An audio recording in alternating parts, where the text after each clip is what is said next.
P T I کے لیے یا اپوزیشن کی ان جماعتوں کے لیے میں سمجھتا ہوں بہت بڑی اسٹرینتھ ثابت ہوئی ہے، اور یہ حکومت کے لیے الارمنگ ہوگا۔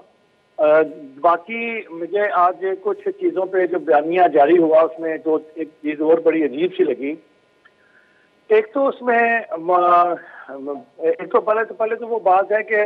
جو بیانیہ جاری کیا گیا کہ جناب ہم آئین کی بالادستی کے لیے، جمہوریت کی بالادستی کے لیے، عوام کے لیے، ملک کے لیے نکلے ہیں، یہ وہی بیانیے ہیں جو پاکستان کے بننے کے بعد سے لے کے اب تک جتنی بھی تحریکیں شروع ہوئی، چاہے وہ جائز تھی یا ناجائز تھی، چاہے وہ دھرنے و جلسے جلوس جائز تھے یا اصولی تھے یا غیر اصولی تھے، ان تمام کے اندر یہ ایک ہی جیسا بیانیہ تھا، یعنی نئی بوتل میں پرانی شراب۔ تو کوئی متاثر کن بیانیہ نہیں تھا کہ جسے میں کہوں کہ بڑا متاثر کن بیانیہ ہو جس سے کہ آپ تحریک آپ کی کو بہت اٹریکٹیو ہو اور عوام کی اس میں پذیرائی ہو، وہ والا بیانیہ نہیں تھا۔ کوئی گھسے پٹے بیانات تھے جن کو سن کے اب عوام تنگ آ گئی ہوئی ہے۔ عوام اس وقت غربت کی، مہنگائی کی چکی میں پس رہے ہیں، وہ پچھلے 75 سال سے یہی بیانات سن رہے ہیں کہ آئین کی بالادستی، جمہوریت کی بالادستی، ملک کے لیے، عوام کے لیے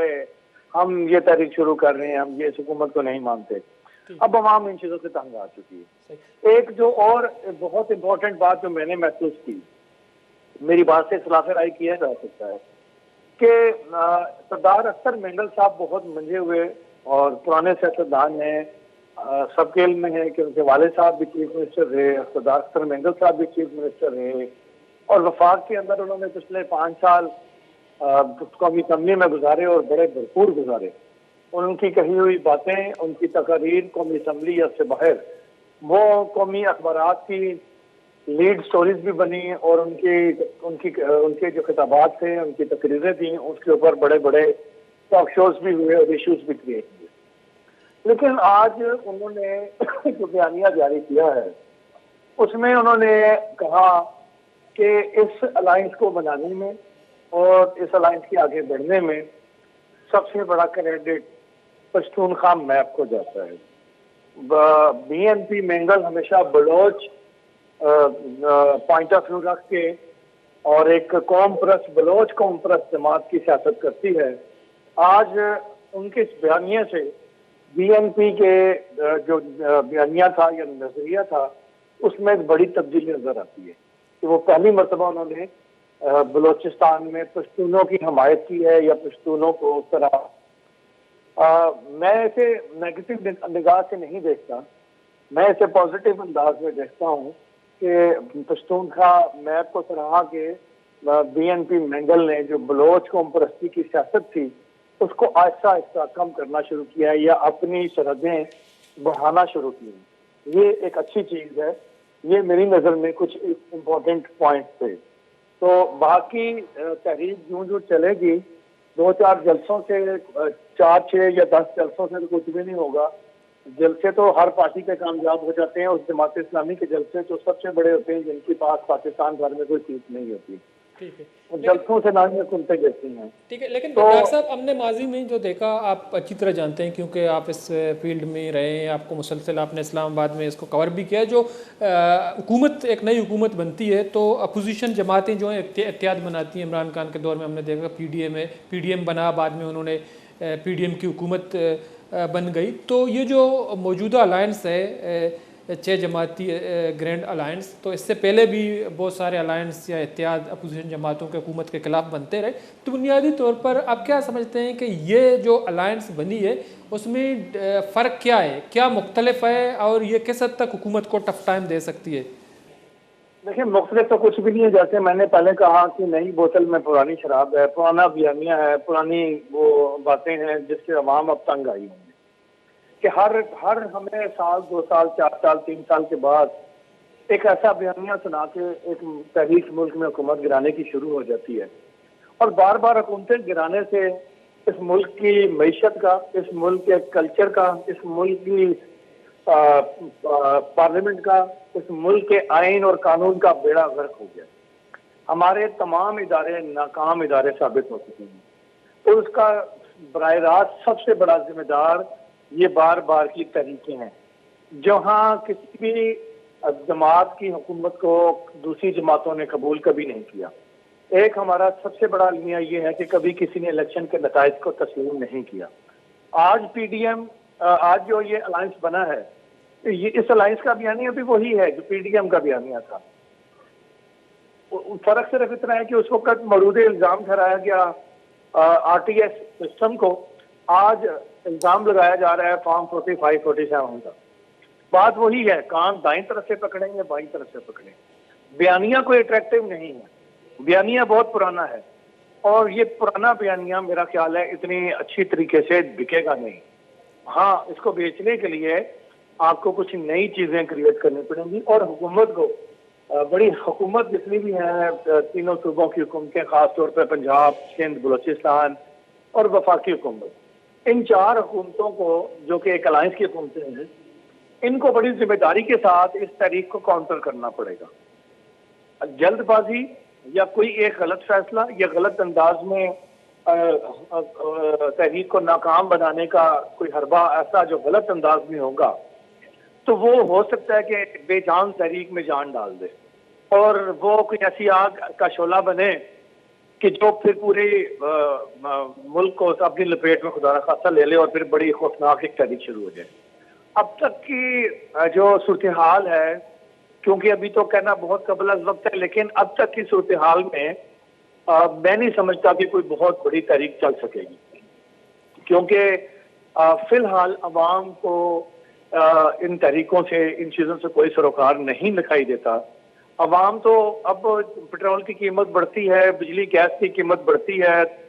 سوشل میڈیا پہ طوفان برپا ہوتا ہے، لیکن مجال ہے کہ سڑک پہ کوئی ایک بھی نکلے، جبکہ اس سے براہ راست لوگ متاثر ہوتے ہیں، اور لوگ بہت مطلب انتہائی اقدامات اپنی ذات کے ساتھ اٹھا لیتے ہیں۔ میں وہ الفاظ استعمال نہیں کرنا چاہتا جو عوام اپنے ساتھ لوگ کرتے ہیں، لیکن سڑکوں پہ کوئی بھی نہیں آتا۔ تو جب آپ لوگوں کو سڑکوں پہ لانا چاہتے ہیں تو پھر آپ کو کوئی ایسا بیانیہ بنانا پڑے گا کہ وہ بیانیہ عوام کے لیے اٹریکٹیو ہو اور وہ باہر نکلے۔ ایسے میں اگر حکومت، وفاقی حکومت اور 3 صوبائی حکومتیں جن کا میں نے ذکر کیا ہے، اگر یہ عوام کو کچھ ریلیف دینے میں کامیاب ہو جاتی ہیں، بجلی، گیس، پیٹرول، اشیاء خردنوش کی قیمتوں میں، تو پھر میں تو سمجھتا ہوں کہ بالکل بھی کوئی اس تحریک کو قبول نہیں کرے گا یا اس میں کوئی بھی جان نہیں ڈالے گا۔ لیکن اگر حکومت نے اس مہنگائی کے طوفان کو کنٹرول نہ کیا اور کوئی غلطی کی اس تحریک کو کنٹرول کرنے میں، تو پھر یہ تحریک اٹھ سکتی ہے۔ جو یہ تحریک آگے بڑھے گی، اس کے کامیابی کے اور ناکامی کے جو اثرات ہیں وہ بہت واضح ہو جائیں گے۔ فی الحال کوئی ایسی اتنی بڑی بات دکھائی نہیں دیتی۔ ہاں، البتہ کے پی کے کی حد تک بڑے جلسے جلوس ہو سکتے ہیں، باقی جگہوں پہ میں نہیں سمجھتا کہ کوئی بہت بڑا ایسا کوئی مارکا مار لیا جائے گا جس سے کچھ چیزیں چینج ہو جائیں گی یا بڑا پریشر بلٹ ہوگا۔ دیکھیں، سیدھی سی بات ہے، اب صدر پاکستان کے پاس کوئی اختیار نہیں رہا کہ وہ 58(2)B شک کا استعمال کر کے کسی کی حکومت گرا دے۔ اب اگر حکومت گرانی ہے یا چینج کرنی ہے تو اس کے 2 ہی راستے ہیں۔ ایک راستہ یہ ہے کہ عدم اعتماد کی تحریک لائی جائے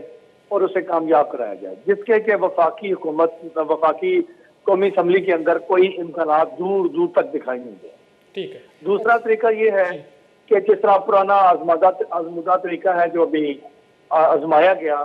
کہ عدلیہ کا سہارا لے کے، نظام عدل کا سہارا لے کے پرائم منسٹر کو گھر بھیج دیا جائے۔ میرا خیال ہے پہلے جو پرائم منسٹر کو گھر بھیجا گیا ہے نواز شریف کو، وہ چیزیں اتنی غلط ہو چکی ہیں کہ ادارے ہمارے بہت زیادہ متنازع ہو چکے ہیں۔ اب میرا خیال ہے کہ شاید اس وقت نہ تو کوئی ایسے افراد وہاں بیٹھے ہیں کہ جو الیکشن کے دنوں میں جا کے کسی MNA کی کیمپین چلانے کے لیے کہیں کسی اسپتال کا افتتاح کریں گے، اور نہ ہی کوئی ایسی چیزیں نظر آتی ہیں کہ کوئی ایڈونچر کیا جائے گا۔ فی الحال تو ایسی کوئی چیز دکھائی نہیں دیتی۔ تیسرا راستہ پھر یہی بچتا ہے کہ پرائم منسٹر خود کے استعفیٰ دے کے گھر چلے جائیں۔ تو ان تینوں میں سے مجھے تو فی الحال کچھ دکھائی نہیں دیتا، کیونکہ جتنی بھی وفاقی حکومت میں بڑی پارٹیاں ہیں، ساری کی ساری پارٹیوں کو بڑے بڑے جگہوں پہ حکومتوں میں عہدے بھی مل گئے ہیں، پوزیشنیں بھی سیٹ ہو گئی ہیں، ان کی من پسند چیزیں بھی ان کو مل گئی ہیں، اور میں یہ سمجھتا ہوں کہ اس وقت ملک کو جس مالی بحران کے